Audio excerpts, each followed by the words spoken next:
Came in pretty good. Got to go through the injuries and that kind of stuff as we take a look each and every week, but that's no stranger. That's every week. Pretty good as far as the meeting so far today. And then one of the things they got a chance to hear me say defensively, they've heard it say a lot of time is 24-hour rule. So when they walk out of the building today, we've got to have understanding of corrections, but we got to get onto the Falcons. That's the next man up. That's the next team up.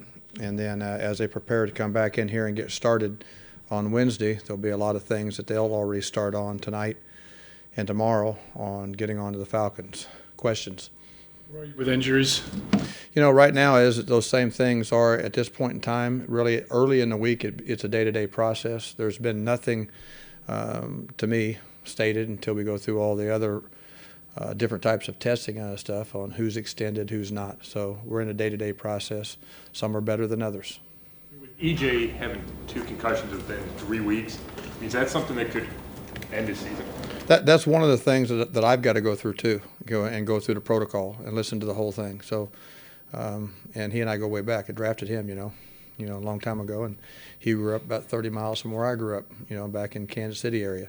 So, but that's something that'll be through the process, and I'm anxious to hear the process. Yep, I need to find it out too. Did Gregg Robinson earn a starting job? Played well, didn't he? And he played well. It was good to see. I've known him since the day he came in the league. Was on the team that drafted him. When he was the high draft pick at the Rams, and I've seen him develop as a young guy. Seen him have his battles, ups and downs, and it's been good. I think Bob Wiley and Freddie and those guys have done, have done some good things with him. But it's a day-by-day process, and that's what the next man up's supposed to be. You're supposed to perform the way he performed. So those are the discussions that the offensive staff will have, and I'll be a part of that, once they go through it, and I mentioned that to him today. Was Desmond, I know he showed up on the injury report Friday with an illness. Was he just not healthy enough to play yesterday? Was not. Do you think he'll be healthy? And it's still a process. There hasn't been anything. I don't have any new information. You preach next man up. These guys have known that since they were kids. Do you worry about that, though, having a collective effect on a team's psyche when you have, especially one unit that's been decimated like you guys have been? We do understand the effects, but the only way that can be controlled is having a philosophy and then executing a philosophy. So the fact that we have one that's mentioned and everybody has to do their job, the next man up has to do. And then a large part of it is that I've taken great pride in before is that, adjusting to what each and every one of those guys can do. But it's never easy, but it's never an excuse. Only 4 penalties yesterday. Did you emphasize that more strongly last week, or why were there so few? This will be a real long answer. Yes. And I say it at fun, but yeah, and we do it all the time. We do emphasize that, but it's them listening and doing it, and 4 is too many. Okay? I mean, I would imagine we had emphasized it in the past. Yes. So from the practice situation to meetings and everything, yes, it was emphasized and was a positive. There was a lot of positives that went on in the ball game. Okay, and that was one of them. Down, I think now 4 corners. Are you going to need to find some help there, or how do you feel about going into this week? I trust John and that group of guys. I really do. I trust all those guys, and been real impressed with them since I've been here and since we've had a chance in a shorter amount of time to work with that. But the big thing is what we can control, what I can control is what's here, and then got to help those guys. Got to help them more, continue more. One of the things, a note that I jotted down and discussed with the staff and the team was, an even more formulated disbursement of practice reps, making sure that there's a little bit more like a training camp in that respect, where there's an even amount of reps to make sure some of those guys, and they're going to get more reps anyway while other guys are healing. Give an appreciation of what Denzel Ward might mean to you and the team. You had to play without him for a while yesterday. So what were you missing when he's not? He's a pretty good player, and appreciate how hard he prepares and everything, and hopefully we'll see how long he's out. But, it was one of those situations. Again, the next man up comes from that, and you show how good – people see how good you are when you're not around too. Okay, you see that, and that was evident. Greg, obviously you were here the last 2 years as the season skidded off the rails. Now you're in a different position, maybe more able to stop that skid. How do you do it? Tony, the only way I know is that treat every day like it's the most important day, and don't deface or denounce or underutilize each and every day. And there's somebody wanting to sit in your seat as a player, as a coach in this league. That's just is what you do. And so as we prepare, we got to prepare better, prepare smarter, practice better, practice smarter, and then really do the fundamental things. Don't make the game too complicated. Do the fundamental things. Got to tackle, got to catch it, got to run it, got to block it, got to do those things. And even to the point where don't put as much emphasis on the opponent as on you, on what you and what we have to do. And getting back to the basics on a few things, especially with a young team, getting back to the basics, and don't forget how important that is with guys that need as much time on tax at this fast level of football with not a lot of experience. What was the biggest positive that came out of yesterday? One of the things I covered was it was pretty good to see, the offense. We went in and stole some possessions, and went in and, the fourth down conversions were good. 3 of the 4, we should have got the fourth one too. And the understanding of how important that was on making sure a really good offense also on the other side is on the sideline and your offense is on the field. 2-point plays, we got to execute those better. And we do that. That's been one of the things that's been going on here this whole year. But how much emphasis we place on that on practice, we need to get more production of that so that those type of things are meaningful. The penalty things, which is really good too. I thought that was excellent. But not more importantly, but what I did notice was, and I talked to the team about the fact I never saw him blink.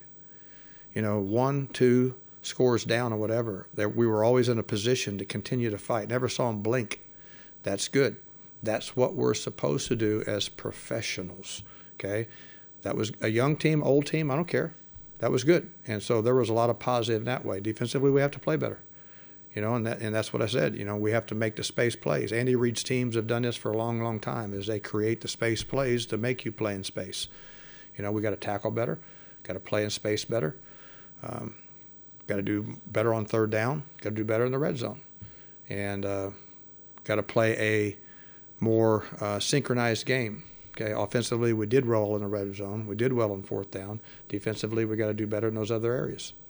Enough film on Desmond Harrison, or are you familiar enough with how he was playing, or do you have to really kind of dig in there to try to make this decision on replacing him with Gregg? Very good question, and I mentioned that on in the staff. Every day is a competition.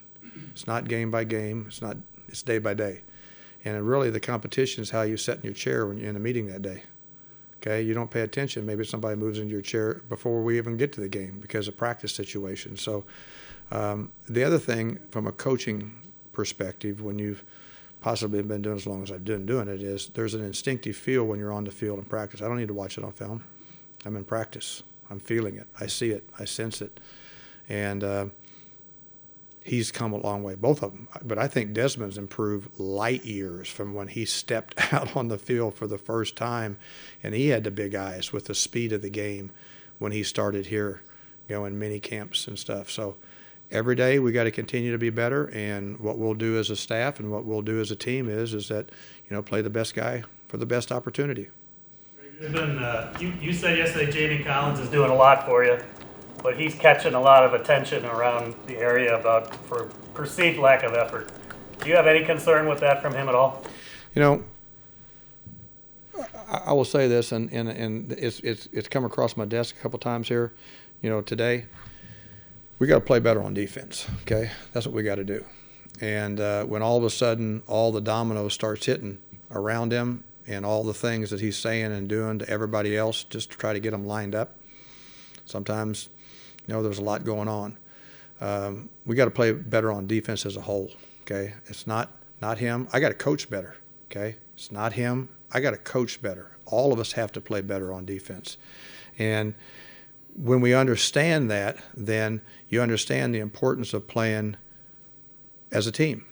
We got to tackle better, okay? Not just him, we all do, okay? And those things are addressed daily, and we have to practice better in those kind of things. And, you know, we've talked about it. So as a team on defense, not just one guy, we got to play better. I got to coach better. With Denzel Ward, are you waiting on an MRI on him? Is there any? There's some other testing processes going on. I don't know, to tell you the truth right now. You know, I've been busy doing a lot of other things here, but that will be one of the meetings I have here tonight before it's all over and done with. It's at the end of the day. I know that, and I have a lot of respect in Joe Sheehan and that staff. You know, he and I were on another staff together too quite a while ago. So, but now they do a really good job, and I'll get a report before the day's out. The film of the game, was that D Ford hit a penalty really that wasn't called on Baker's head? I'm anxious to see the report come back, you know, and about this, and I didn't see it in the game because I was watching the protection actually on that particular thing. But we'll see, you know when we turn it in. So we'll see. I can't answer that question right now. When you looked at that, another blocked punt, what happened on Technique, okay, and technique, and it was a punt return.